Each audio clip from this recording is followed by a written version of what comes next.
Alright, much brew time. Mono blue mill. Mono blue. Will we ever win? Against the odds on much brew time. That's what I mean. You never know.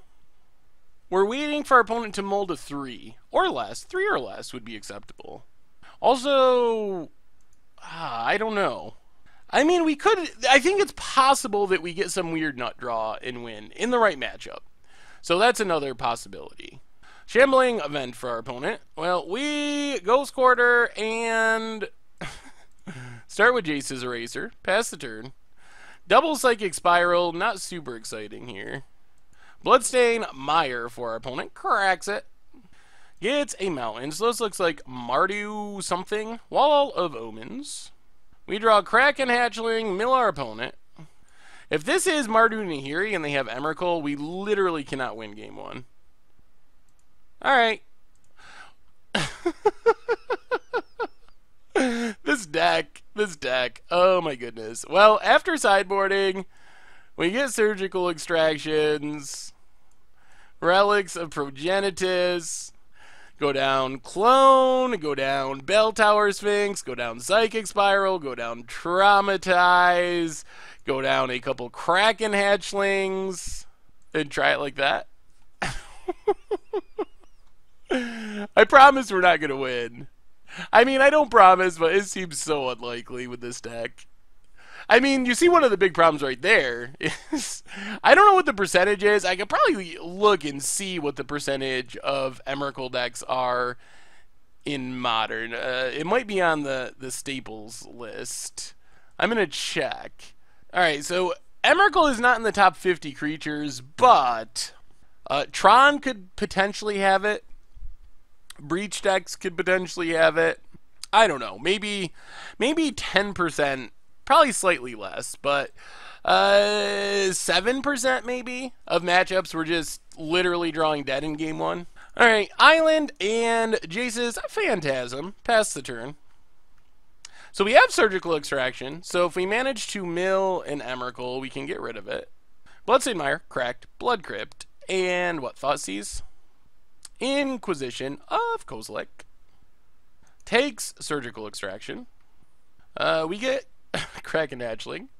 And our opponent, seriously, oh my goodness. Opponent has Surgical Extraction for our Surgical Extraction. Oh my goodness. That makes things a little more challenging.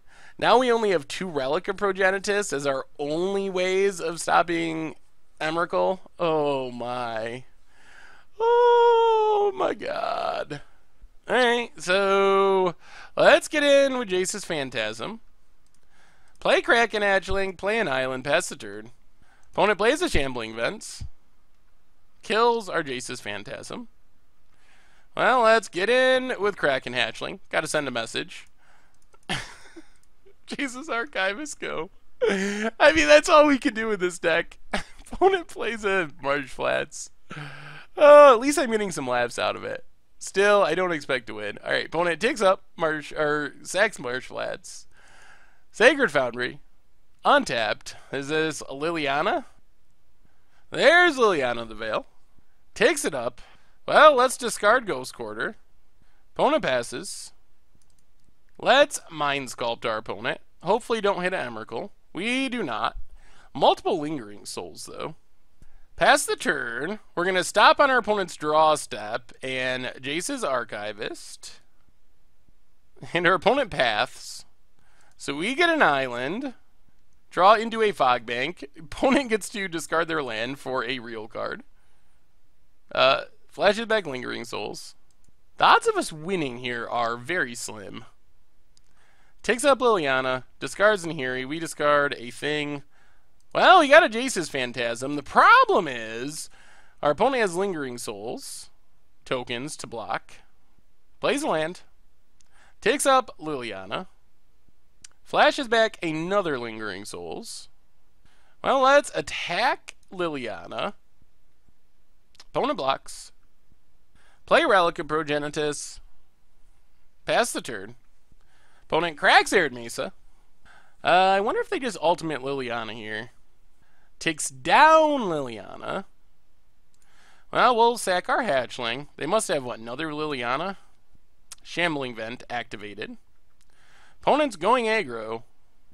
Alright. Hits us down to 17. Start attacking the graveyard. Should we just sack this?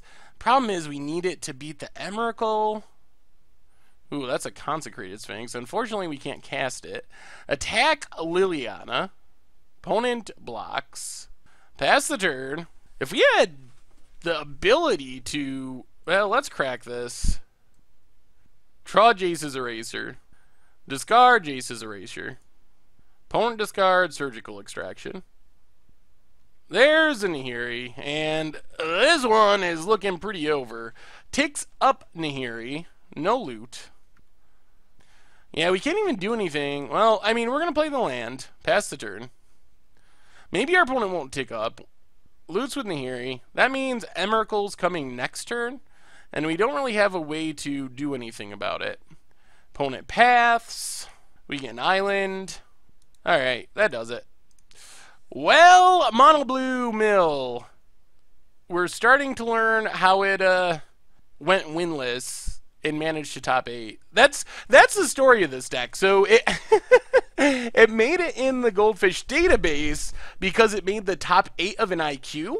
And the thing with IQs is you never know how many players were there. And so after he made the deck tag, all we knew is it was in the top 8. We don't have records.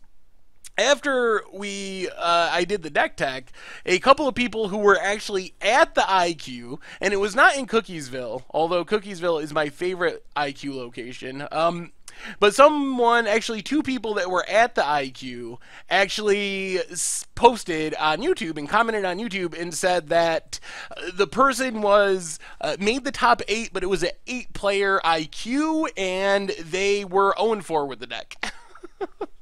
So we are figuring that out. We did win a game, though, so far.